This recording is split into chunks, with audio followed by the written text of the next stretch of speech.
Thanks for tuning in to Healthy Planet One, where we discuss healthy living from experts in each of their fields. This is your host, Patricia Starr. And your co host, Kimberly Knox. Today on Healthy Planet One, myself, Kimberly Knox, and Patricia Starr, we're going to be recapping some of the depth of information that we've had with our three guests.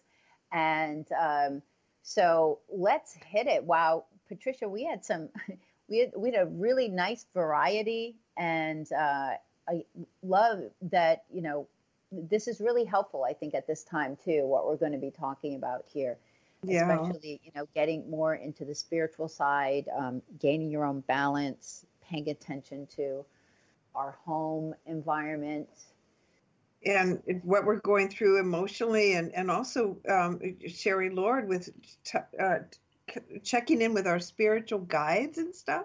I mean, when I looked at the spread of people that we had here, Kimberly, it was so interesting because we had a great breadth of people that we were able to talk to this month, and starting with Sherry Lord, with her as an international channel and keynote speaker, she really helped us to focus on that we have the ability to go in, and we have that ability to trust ourselves, to value ourselves, and she really keyed in on the frequency. And I see that as an underlying thread with each one of our speakers, with Lori Pelly, our feng shui person, and with Jill Rathburn, who's used so many great techniques to build her program as well.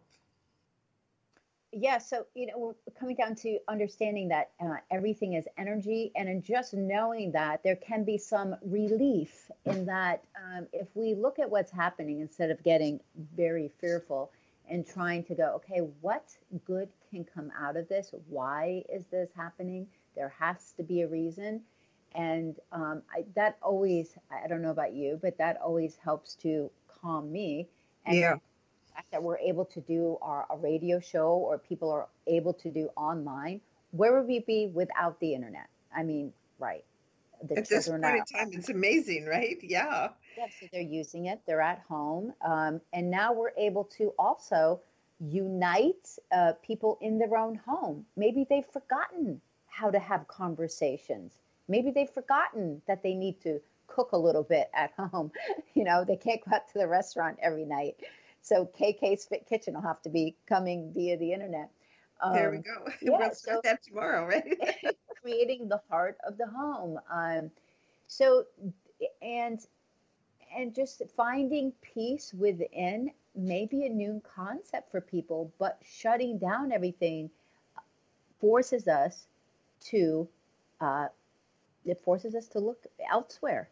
Well, And I love what Lori had to say with us about the home, like what you're talking about, that, we have that opportunity to see the center of our home as that place of nourishment, and to use food. And I thought about you when she said that, to use food as that which really supports the energy of nourishing ourselves, not hoarding, but using that intention of the center of the home as a place of upliftment, of nourishment, and breath is a part of that, an important part of that. I thought that was really a great point that both she brought up and Jill brought up in terms of recovery. And then it's also through the breath that we have connection to spirit, which is what Sherry Lord spoke about. So what a great combination, right? yeah, so I go into many people's home kitchens, and I let them know that it's not a museum. Put the food out, have it available, have some, and the organization. So I deal with feng shui. I don't call it feng shui, but the organizing of the home.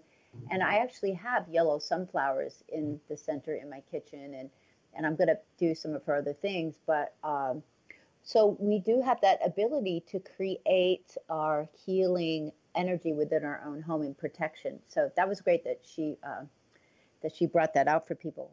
Yeah, and Um, the fun part about using maybe yellow post-it notes, which actually has us focus our intention on what it is we want to create versus listening to the news, watching Facebook when everybody has to say, all that other stuff that takes us out of our intention. We can actually use this time. And I loved what Lori talked about and connecting to the metal rat.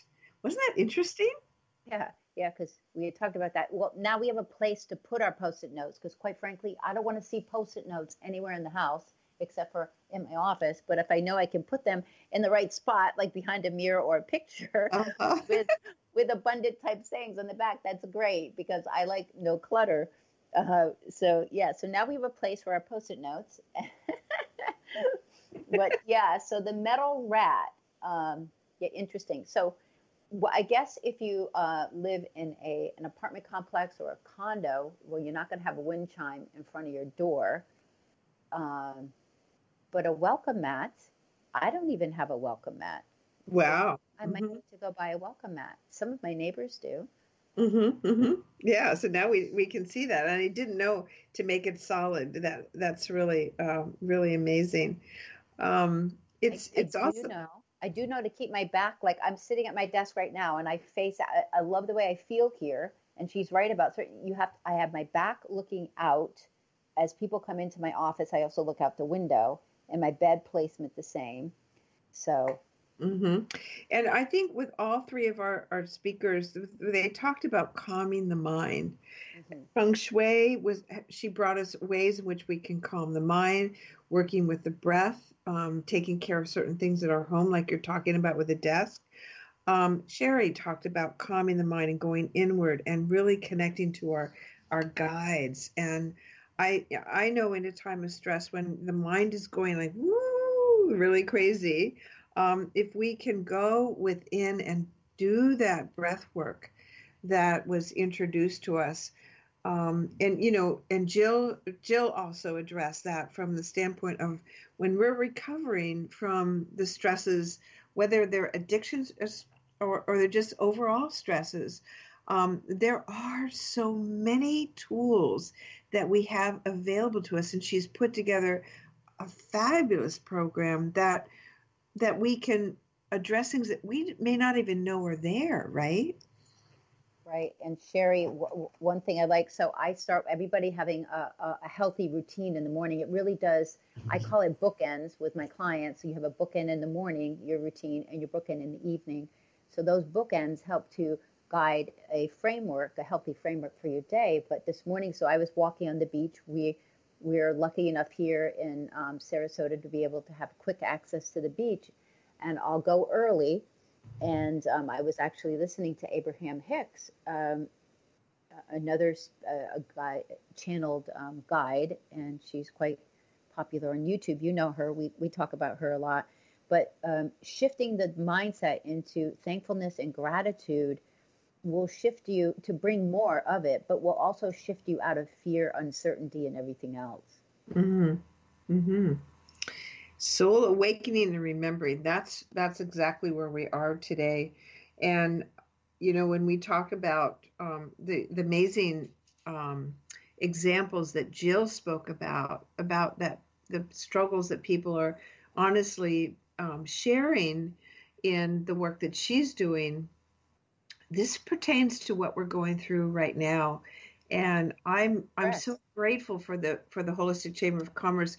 We have really some wonderful practitioners and people that are contributing to making life doable and workable. That looks to be an impossible situation at times, doesn't it? Yeah, I mean, everything that Jill had to talk about is so real for people. Alcohol is one of our most accepted ways to unwind, quote unquote, right? So, and Jill being very successful career as a nurse and then in pharmaceutical sales and on, and then, entrepreneurial pursuits, but the stress can have a huge effect. And the downfall was how do we deal with the stress? And it's just one of the most common ways that people deal with stress. So unfortunately, it can get out of hand. So then the issue is, how do we deal with stress in a healthy way, right? Right, exactly. And it's funny because I teach at a school here locally, and we had a group call with all the teachers, and the owner of the school was struggling with the events that have been happening and having to close the school now for a couple weeks at a point which is really critical for the financial viability of that school. And one of the reactions of the teacher is, wait a minute, I got to go get some more wine, right? Instead of, let's take a deep breath and let's set as a group our intention of what can truly happen here. And that's a contrast of how the two different ways that we get to choose at any moment what it is we're going through and how we're going to go through it. So, like for me, what are some of the ways that you deal with stress in a different way? I don't drink anymore, just because of my liver and my health, and it doesn't make me feel good. So what are some of the ways that you deal with stress in a healthy Well, way? for me, it's critical for me that I meditate and do yoga every morning.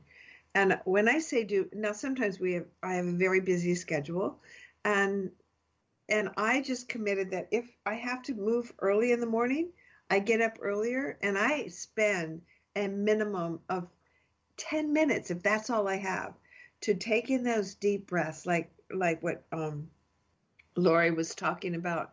Taking those deep breaths, connect to my heart and allow that connection of my head and my heart, and then to surrender my day. And Jill talked about surrender my day to my higher level, my higher purpose, my higher power, however you want to do that. And then in that space, I can come forward from that. So it's setting my intention that everything I do is for the highest and best for all concerned in any life that I touch. That for me is critical. If I don't do that, I've done a disservice to not only myself, but the clients that I work with and the space that I create. And how do you do that, Kimberly? So, some people have a hard time even coming to the conclusion that they can sit there and be quiet. I so they don't need the stress, because in the beginning, when it was meditation for me, I was trying to be good at it. I was trying to rock myself into quiet. It was horrendous. And then I just realized that I had a guide tell me, "You're already meditating. You just have to be quiet." I was like, "Oh, thank God." I thought I was trying to do something. But I also like to walk. So for me, I go on a walk. And if I walk on the beach, it really connects me. Mhm. Nature is definitely my friend. Growing up in Vermont, I mean, just we get a vibration from nature that helps me. So some days I know when my day needs to start out as you can do a walking meditation. So for people listening, you don't always have to sit. Um, I found out that sound bowls are excellent for me. So that really brings, so I'll listen to some sound bowl stuff sometimes, or I'll go to. Uh, but the stress reliever was for me is that all you have to do is quiet your mind. You're already meditating, and um, and so just that quiet time. But No. knowing that I honor that in the Hmm. morning, I honor myself in the morning.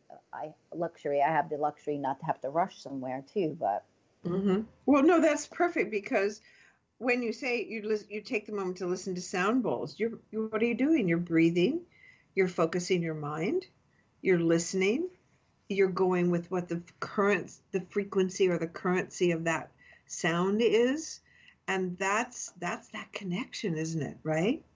and I had asked Jill about, different type of yoga practices, because when I took my first yoga class, there wasn't a lot of breathing. There was like a lot of poses, and I'm like, man, okay, this is pretty physical. But there are different yoga practices where you are breathing more, Mm-hmm. and you are doing softer poses that are stretching and stretching out some stress that you may be holding in your hips and your back. And I think we talked Right. about that last week when we had a Butch on. And then Kundalini yoga will take it to the next level with different chanting and stuff. Oh, and the inclusion of some of the sound bowls, so connecting. So there are many different yoga practices, but the breath work, what Laurie just showed us, actually, I hadn't done that one before that she was talking about, by holding the breath and then expelling in 9 in 9 like kind of bursts. Yeah. That's nice and active, because some people like to be a little